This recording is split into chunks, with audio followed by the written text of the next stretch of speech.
So this is part 3 of the color samples, and today we'll be doing reds and blues. Hooray, hooray. So let's get started. First with the reds. We're gonna hop to the reds because red is a very special color because it stains and it's harder to go over if you're gonna go over it with another color than almost any other color. Well, except for the purples and some of the blues.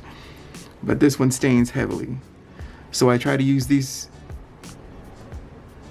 fairly sparingly because you can't go over it again. So you better know what needs to be red.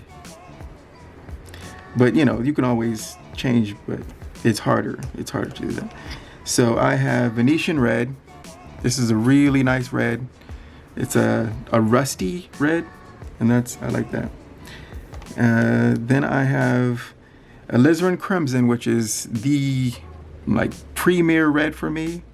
I can use it almost in anything that has a red tone, and that one, yeah, that one's good. This one, along with the rose madder.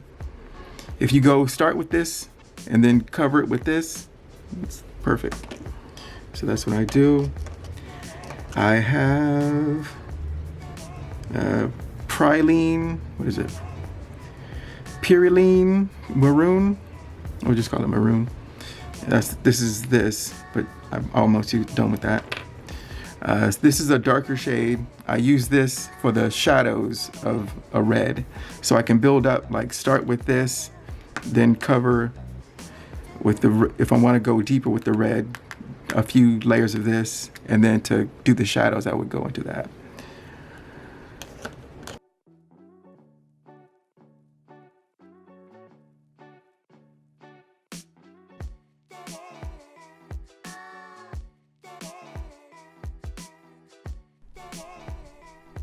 All right, so the third verse is the same as the first.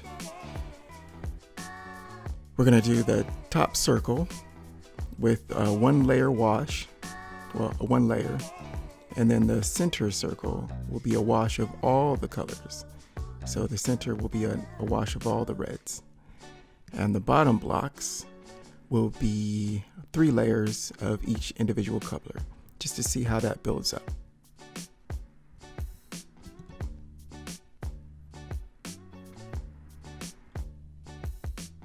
Okay, for my reds, I have rose madder. That's the pink one. That'll be first.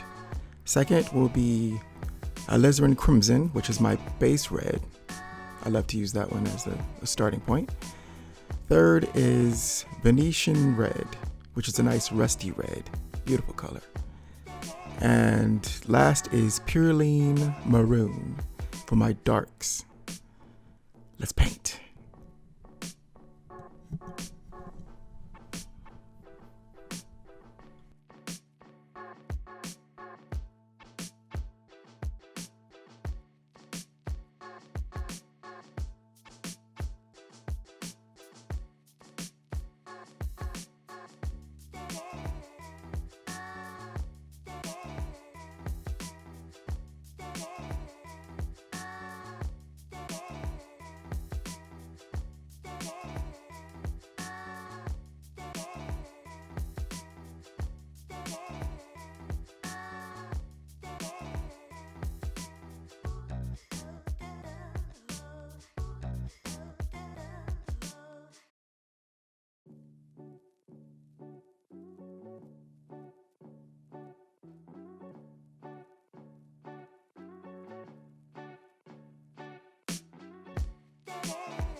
And those are my reds. Now usually I start with the rose madder for anything red because of the staining of the more powerful alizarin crimson, Venetian red, and praline maroon. So once you know what's going to be red with the rose madder, then I go in with the darker color and we build from there. But isn't that lovely? Now let's do some blues.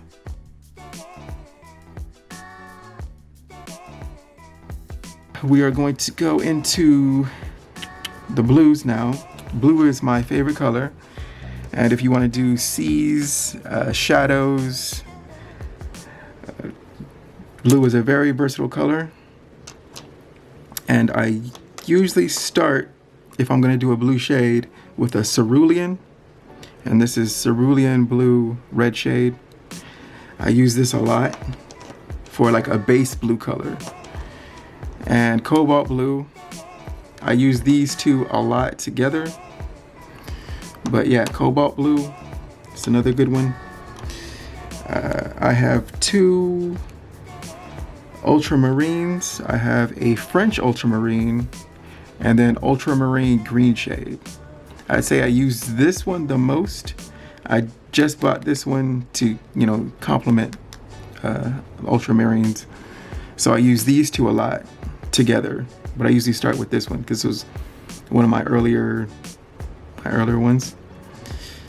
And then this is my favorite blue color. It's Winsor blue green shade. So yeah, Winsor blue green shade. This is absolutely gorgeous. And my oldest blue when I first started doing watercolor is Prussian blue. Yeah, Prussian blue. I use a lot of this one. It's for a very dark indigo blue. So if you want to do the sea shadows, and blues are always good to go over if you do a green shade first and then transition into a blues, or to get green and then make the shadows a blue. Usually always looks good.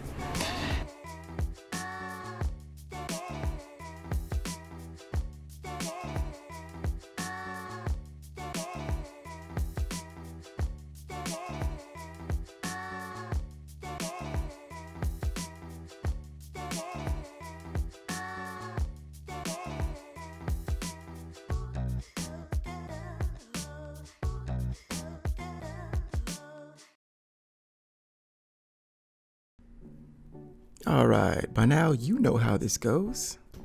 The wheel on top, one layer, with the center circle is going to be a wash of all the blues to see how that looks. And the bottom squares, we'll do 3 layers of each. And it's going to look fantastic. So let's paint.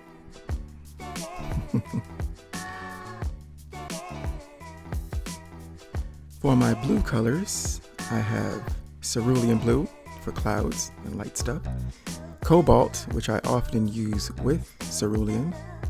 Then I have my 2 ultramarines, ultramarine with the green shade, French ultramarine, and then the Winsor blue, which is gorgeous, you'll see.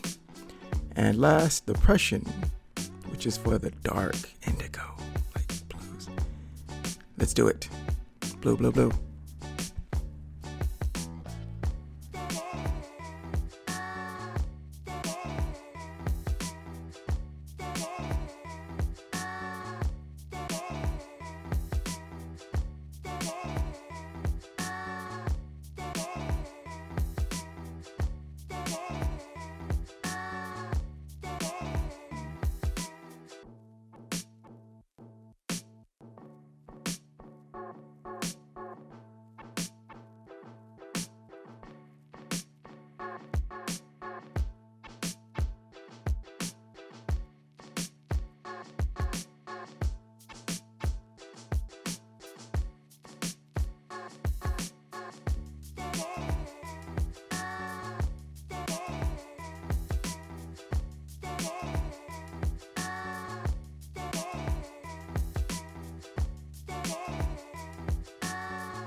Blues.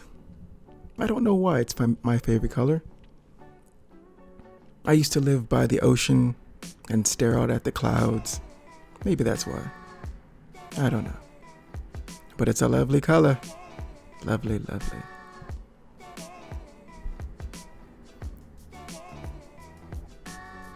And so those are my blues. I think I could have punched them up a little bit, make them a little darker. But that's how it goes sometimes. Mistakes were made, but life moves on. But those are my blues. And there you have it. Reds and blues. Color samples in the can. We're done. It's a wrap. Let's go home. Or stay home. Later. I hope you enjoyed this. It was pretty fun. But next time, we're going to do something interesting. Actually, you know what? I think that's the next episode. But the next episode will be some cleanup, some miscellaneous stuff that I use when I paint with watercolors, and how I like to arrange my master kit, and maybe the smaller kits that I use like when I'm outdoors and whatnot. We'll look deeper into watercolors. That's next episode. Yes, but the next episode, we're going to do some figure stuff. We're going to do some characters. We're going to do the Moon Princess. Maybe we'll do 3 illustrations or some short demos on painting a figure, character, stuff. It's going to be a good time. So I will see you in the next episode. And then the next episode. Then the next episode. You know what to do. And remember, until next time, keep shining. Bye.